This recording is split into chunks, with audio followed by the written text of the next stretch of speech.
حضرت واصف علی واصف رحمۃ اللہ کا ایک بڑا پیارا فکرہ ہے کہ چھوٹے سے چھوٹے گناہ کو بھی چھوٹا نہ سمجھو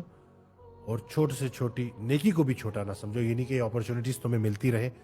ہم ایسے دور میں پیدا ہوئے ہیں جہاں گناہ نہ کرنا بھی نیکی ہے، ہر طرف جو ہے آپ کے پاس آپشنز موجود ہیں، ڈسٹریکشنز موجود ہیں، لیکن اس کے باوجود طاقت رکھتے ہوئے کہ آپ ایک گناہ کر سکتے تھے اور آپ نے وہ گناہ نہیں کیا، تو یہ بھی بڑی نیکی ہے۔ یعنی کہ بس اپنا محاسبہ بندہ کرتا رہے، اپنا جو ہے وہ جائزہ لیتا رہے، تو پورا کا پورا دین آپ کو سمجھ آ جائے گا۔ دین کی ابتدا بے ضرر ہونے سے ہوتی ہے اور انتہا فائدہ بخش ہونے سے ہوتی ہے۔ تو اللہ تعالی ہمیں عمل کی توفیق دے، اور آپ دیکھیں کہ کس طرح سے آج اتنا انفارمیشن کا دور ہے، اتنے لوگ جو ہے ویڈیوز کے ذریعے جو ہے وہ دین کا کام کر رہے ہیں، لوگوں تک پیغام لے کے آ رہے ہیں۔ تو کوئی ایک ایسا لمحہ،